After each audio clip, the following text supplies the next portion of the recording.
Dear viewers, 14th century के and पे एक वर्क कैंटरबरी टेल्स सामने आया जिसे लिखा था जेफरी चौसर ने। इंग्लिश लिटरेचर में इसे जेफरी चौसर का मास्टरपीस कंसीडर किया जाता है। इस वीडियो में मैं कैंटरबरी टेल के प्रोलॉग और कैरेक्टर्स को डिस्कस करने वाली हूँ। So welcome to my channel learning studio 786। Geoffrey Chaucer middle age का एक राइटर था, लेकिन इसके काम को देखकर इसे राइजिंग स्टार ऑफ रेनेसेंस कहा जाता है। अगर बात करें कैंटरबरी टेल की, तो इसमें राइटर तमाम सूरत-ए-हाल से रीडर को आगाह करता है और इसमें टोटल 24 स्टोरीज हैं। बुनियादी तौर पर राइटर 120 स्टोरीज लिखना चाहता था, मगर ये काम करने से पहले जेफरी चौसर की मौत हो गई। उन्होंने बोकाशियो नामी राइटर से इंस्पायर होकर अपनी ये बुक स्टार्ट की। राइटर ने अपनी तमाम कहानियां अपने कैरेक्टर्स के जरिए पेश की, जिनमें स्टोरी कॉन्टेक्स्ट चल रहा था, और ये तमाम कैरेक्टर्स हकीकत में पिलग्रिम्स हैं। ये तमाम पिलग्रिम्स लंदन से कैंटरबरी की तरफ सफ़र कर रहे थे, जहां टॉमस बेकेट की श्राइन यानी मकबरा था। अगर इन पिलग्रिम्स की बात करें तो ये टोटल 30 थे, जिसमें एक चौसर यानी राइटर खुद भी था। ये तमाम पिलग्रिम्स डिफरेंट सोशल सर्कल से बिलोंग करते थे। सबसे पहले प्रोलॉग को डिस्कस करते हैं कि कैंटरबरी टेल्स को अच्छे से समझने के लिए प्रोलॉग का जानना ज़रूरी है। होता कुछ यूँ है कि अप्रैल में 29 पिलग्रिम्स यानी ज़ायरीन एक इन सराय में जमा होते हैं जिसका नाम टैबर्ज इन है। वहाँ से तमाम पिलग्रिम्स ने कैंटरबरी की तरफ टॉमस बेकेट की श्राइन यानी मकबरे की तरफ जाना है। सराय का मालिक बहुत ही जोली पर्सन है, वो भी इस मुकद्दस सफ़र पर जाने के लिए राज़ी हो जाता है और इसका नाम हैरी बेली होता है। ये तमाम पिलग्रिम्स का होस्ट बन जाता है और तजवीज़ देता है कि सफ़र तवील है, इसको दिलचस्प बनाना चाहिए, और हर पिलग्रिम्स 2 कहानियाँ मकबरे की तरफ जाते हुए और 2 कहानियाँ वापसी पर सुनाएंगे। इस तरह सफ़र आसानी से कट जाएगा। फिर हैरी बेली सबकी कहानियों पर एंड पर गौर करेगा। जिसकी कहानी सबसे अच्छी होगी उसको सब मिलकर अच्छा सा खाना पेश करेंगे। तो व्यूअर्स, टोटल पिलग्रिम्स 30 हैं। 2-2 स्टोरीज जब वो सुनाएंगे तो 4 हो जाएंगी, और अगर टोटल टेल्स की बात करें 120 टोटल टेल्स बन जाती हैं। हकीकत में जेफरी चौसर मुख्तलिफ बैकग्राउंड से ताल्लुक़ रखने वाले पिलग्रिम्स के ज़रिए कहानियाँ सुनाकर मिडल एज के तमाम सोशल सर्कल्स को वाज़े करना चाहता था, लेकिन ज़िंदगी ने वफा ना की और चौसर सिर्फ 24 स्टोरीज ही लिख पाए। इस तरह ये जेफरी चौसर का आखिरी वर्क है और इनकम्प्लीट है, लेकिन फिर भी इसे मैग्नम ओपस कंसीडर किया जाता है। तो व्यूअर्स, अगर हम prologue to the Canterbury tales की बात करें तो जेफरी चौसर ने सबसे पहले तमाम पिलग्रिम्स का करैक्टर स्केच पेश किया है और एक एक करके हर करैक्टर के मेरिट्स, डिमेरिट्स और अपीयरेंस को बयान किया है। का अंदाज़े बयां ह्यूमरस बट आयरॉनिकल है, इससे बात बुरी भी ना लगे लेकिन मुआशरे में मौजूद करप्शन भी वाजे हो जाए। तरह नाइट पहला करैक्टर है। चूँकि सोशली इसका रैंक बहुत हाई है, इसलिए चौसर ने सबसे पहले इसी को इलेबोरेट किया है। ने हॉली क्रूसेड्स में हिस्सा लिया है। बहुत बहादुर, जेनरस और वाइज है। इसके मैले कपड़ों से लगता है कि ये शायद अभी जंग से वापस आया है। अगरचे ये जंगजू है, लेकिन यहाँ इसे पिलग्रिम्स में अमन कायम रखने की जिम्मेदारी सौंपी गई है। नेक्स्ट करैक्टर स्क्वायर है। ये नाइट का बेटा है। ये टोटली अपने बाप के अपोजिट है। इसकी उम्र 20 साल है। बाल इसके करली हैं। इसे मोहब्बत करना, बांसुरी बजाना, नाचना और गाना बहुत पसंद है। अलबत्ता इसे लड़ने और घोड़े पर अच्छी सवारी करने वाले फन अपने बाप से मिले हैं। ये बहादुर जवान है। ये यूथ को रिप्रेजेंट कर रहा है। नेक्स्ट कैरेक्टर ह्यूमन है। ह्यूमन नाइट और स्क्वायर का सर्वेंट है। इसने सब्ज रंग का सूट पहना है और रॉबिन हुड की तरह लग रहा है। ये तीर, कमान और हिफाजती शील्ड तलवार के साथ लैस है। इसने बाजू पर ब्रेस पहनी है ताकि तीरंदाजी के दौरान फॉर आर्म महफूज रहे। इसने सेंट क्रिस्टोफर मेडल और हंटिंग हॉर्न पहन रखा है। ये जंगल के रास्तों का माहिर है। नेक्स्ट इम्पोर्टेंट इक्लेसियास्टिकल कैरेक्टर द ब्राइडस है। ब्राइडस कैथोलिक चर्च में हाई रैंक होता है नन के लिए। का नाम मैडम एग्लेंटन है। ये फ्रेंच बोलकर दूसरों को इम्प्रेस करने की कोशिश करती है, हालांकि इसकी फ्रेंच बहुत पुअर है। ये नाक से आवाज़ निकालकर चर्च में गाती है। ये खामोश और बुज़दिल है। कि ग्रे आंखें, छोटा सा चेहरा और बड़ी पेशानी है। ये चर्च के कुछ कवानीन भी तोड़ती है, जैसे ने कुछ पेट डॉग्स रखे हुए हैं। हंग्री और नीडी पीपल्स को खाना खिलाने की बजाय ये अपने डॉग्स को खिलाती है। ज्वेलरी पहनती है और इसके ब्रूच पर लिखा है लव कॉन्कोर्स ऑल। इसके साथ एक नन और 3 प्रीस्ट भी हैं। नेक्स्ट कैरेक्टर एक मजहबी रहनुमा है। ये चर्च का बहुत बुरा कैरेक्टर है। जैसे मॉन्क को दुनियावी चीज़ों से दूर होना चाहिए, लेकिन चौसर का मॉन्क अमीरों की तरह ठाट बाट में लगा रहता है। अच्छे कपड़े पहनता है, घोड़ों शिकारी कुत्तों का अस्तबल रखता है, इंसानों की खिदमत की बजाय शिकार में वक्त गुजारता है, अपनी हुड को सोने की कीमती क्लैस्प से बांधता है। ये मोटा, शाइनी फेस और गंजा है। ये एक ब्राउन हॉर्स पर सवारी कर रहा है। नेक्स्ट करेक्टर द फ्रायर है। ये भी एक करप्ट मजहबी किरदार है। इसका नाम ह्यूबर्ट है। ये जॉली मैन है, गरीबों की परवाह नहीं करता, अलबत्ता अमीरों को फॉरगिवनेस देने के लिए हर वक्त तैयार होता है। नौजवान औरतों की कंपनी पसंद करता है और अक्सर इन्हें गिफ्ट्स भी देता है।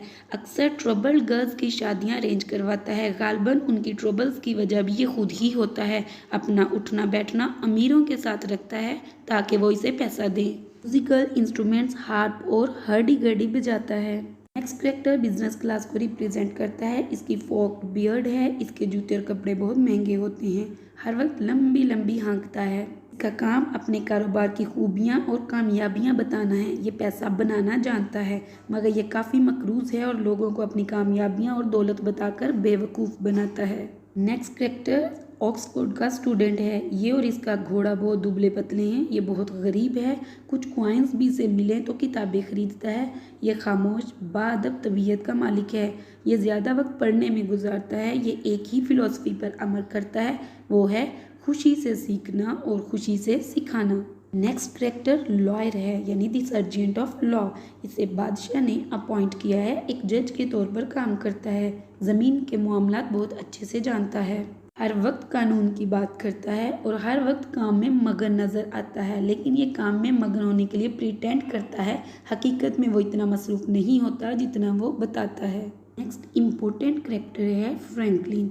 ये एक अमीर और बाअसर लैंड ओनर है। ये खाने पीने का बहुत शौकीन है। चौसर ने इसे एपिक्यूरेन बताया है। ये बहुत अच्छा मेहमान नवाज है, मेहमानों को अच्छे खाने पेश करता है। अपीयरेंस में ये सेंटा क्लॉज की तरह नजर आता है। इसका चेहरा रेड है, सफ़ेद दाढ़ी है। इसने जज के फ़राइज़ भी अंजाम दिए हुए हैं और अक्सर पार्लियामेंट में अपने मुल्क की नुमाइंदगी करता है। नेक्स्ट करेक्टर बिजनेस क्लास की तरफ से हैं द गिल्ड्समैन। इस मुकद्दस सफ़र में गिल्ड्स की तरफ से 5 अफराद हैं, जिसमें मुख्तलिफ पेशा के अफराद जैसे रंग देने वाला, जुलाहा, बढ़ई, नाई और कालीन बनाने वाला शामिल हैं। उन्होंने अपने कारोबार से मुतल्लिक औजार लगाए हुए हैं। ये औजार दिखने में इतने नए हैं जैसे इन्हें इस्तेमाल ही नहीं किया गया।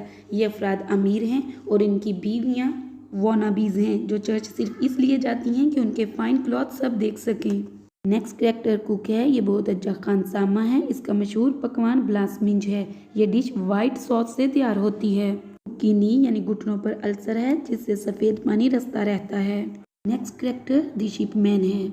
ये नाइट की तरह बहादुर और लड़ाका है। इस शिप का नाम मॉडिलेन है। बहुत अच्छा सेलर है। ये लहरों की समत को भांप कर और इसकी मौजों से लड़कर अपने जहाज़ को बचा सकता है। ये शराब चोरी करने का माहिर है और लड़ाई में मुखालिफ को मौत के घाट उतार देता है, यानी जिंदा बांधकर समुद्र में फेंक देता है। ये डार्टमाउथ से ताल्लुक़ रखता है, जो चौसर के दौर में समुद्री डाकुओं की जन्नत थी। उसको बहादुरी की वजह से अच्छे किरदार के तौर पर जाना जाता है। नेक्स्ट करेक्टर है द डॉक्टर ऑफ फिजिक्स। ये सेहत के शोबे से ताल्लुक़ रखता है। चौसर का डॉक्टर बीमारियों, इसके इलाज और देखभाल से मुतल्लिक तफसीलन बात करने वाला है। मरीजों से धोखा करते हुए उसने ड्रग सप्लायर से मिलीभगत की हुई है और इसे गोल्ड बहुत पसंद है। ये उनकी देखभाल ज़्यादा करते हैं जो इसे ज़्यादा पैसे देते हैं। इसने सुर्ख और ग्रे कपड़े पहने हुए हैं। नेक्स्ट इम्पोर्टेंट करेक्टर है वाइफ ऑफ बाथ। कैंटरबरी के तमाम किरदारों में इसका जिक्र ज़्यादा वाइब्रेंट है। सिटी ऑफ बाथ से ताल्लुक़ रखती है। बहुत वेल्दी है। इसकी 5 शादियाँ हो चुकी हैं और अब शायद छठा खावंद ढूंढ रही है। ये कपड़े बहुत अच्छे स्टिच करती है। ये खूबसूरत है। चेहरा इसका रेड है, ब्रॉड हिप्स हैं। इसकी कुव्वत समात कम है। शायद किसी एक खावंद ने मुक्का मारा था। इसके दांतों के दरमियान सुराख है। पार्सन भी एक मजहबी किरदार है, मगर ये बहुत ऑनेस्ट है। ये गरीब है मगर ईमानदार है और अपने लोगों की खिदमत करता है। पैदल सफ़र करके इन्हें मिलने जाता है। ये बाइबल को समझता है और इसकी प्रीचिंग भी करता है। जब भी पैसे या अशिया इसे कहीं से मिले, ये गरीबों में तकसीम कर देता है। एग्रीकल्चर की फील्ड से ताल्लुक़ रखने वाला नेक्स्ट करेक्टर है द प्लोमैन। ये पार्सन का भाई है। ये किसान है मगर पार्सन की तरह ऑनेस्ट है। ये लोगों के बिला मुआवजा काम करने वाला है। ने हैवी स्मोक पहन रखा है और घोड़ी पर सवार होकर कैंटरबरी जा रहा है। द मिलर एक ह्यूज मैन है, 224 पाउंड इसका वजन है। इसके बाल सुर्ख हैं, स्पैड की तरह दाढ़ी है, नाक पर उभरा हुआ निशान है।